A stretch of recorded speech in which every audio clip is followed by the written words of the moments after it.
Il y a toujours du monde devant le TGP et j'ai croisé Monsieur Rara. Voilà. Quel est votre nom de scène exact d'ailleurs? C'est Rara Diffé Fompagné.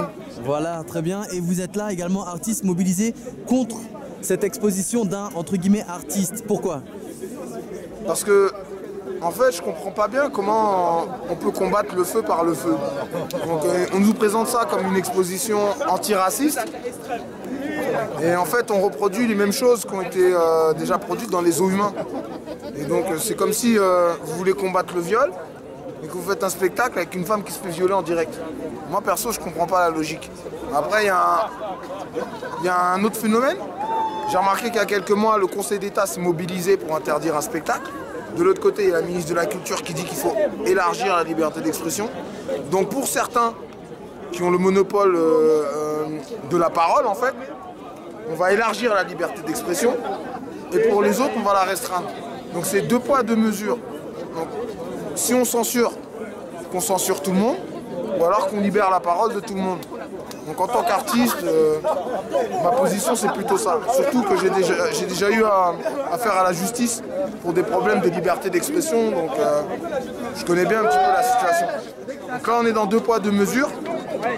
Voilà, c'est la dignité humaine qui est remise en cause. Et donc par rapport à ça, je suis obligé de mobiliser. Après il ne s'agit pas de... c'est pas l'artiste qui se mobilise, c'est l'être humain. Oui. Et après, moi, je suis descendant d'esclaves, donc chacun prêche pour sa paroisse.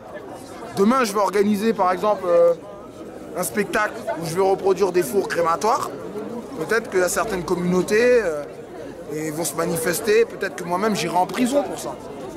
Donc, moi, je ne veux pas faire de compétition mémorielle ou quoi que ce soit, mais je me rends bien compte que les dominants, les colonisateurs, en fait, ils orientent la parole, ils mobilisent la parole d'une seule manière, à leur manière. Et donc là, on a un Afrikaners qui met en scène des afro-descendants. Il y a même la Vénus Hottentote. Ils ont refait la Vénus Hottentote qui tourne comme ça à moitié à poil. Ensuite, on a une femme seins nus dans le lit de son viol avec une chaîne au cou. On a une autre femme qui est censée être d'origine congolaise qui porte les mains coupées. C'est en référence à une révolte. Si ça avait été un noir qui avait fait cette expo, est-ce que vous seriez là aussi ce soir? En fait, c'est même pas une question de couleur. Parce que là, il y a... C'est la façon de faire qui dérange. Non, c'est même pas ça. C'est que la culture, c'est pas forcément qu'une question de couleur. Il y a des gens qui ont la peau noire et qui ne se sentent pas du tout concernés par la conscience noire. Parce qu'ils ont été élevés dans un autre paradigme. Donc à la base, c'est même pas une question de couleur. C'est une question d'honneur et de respect et de dignité. Peut-être que dans 100 ans, 150 ans, on pourra se permettre de faire tout et n'importe quoi, parce qu'on aura obtenu une vraie égalité, une vraie liberté entre les hommes. Mais aujourd'hui, on vit dans un pur apartheid.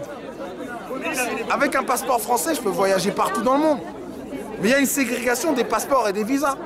C'est pas pareil pour le Malien, c'est pas pareil pour l'Haïtien, pour le Saint-Lucien, pour le Dominicain, pour... voilà. Donc quand on est né du bon côté de la barrière, du côté occidental, que ce soit noir ou blanc, eh ben en réalité on n'a pas le même champ d'action.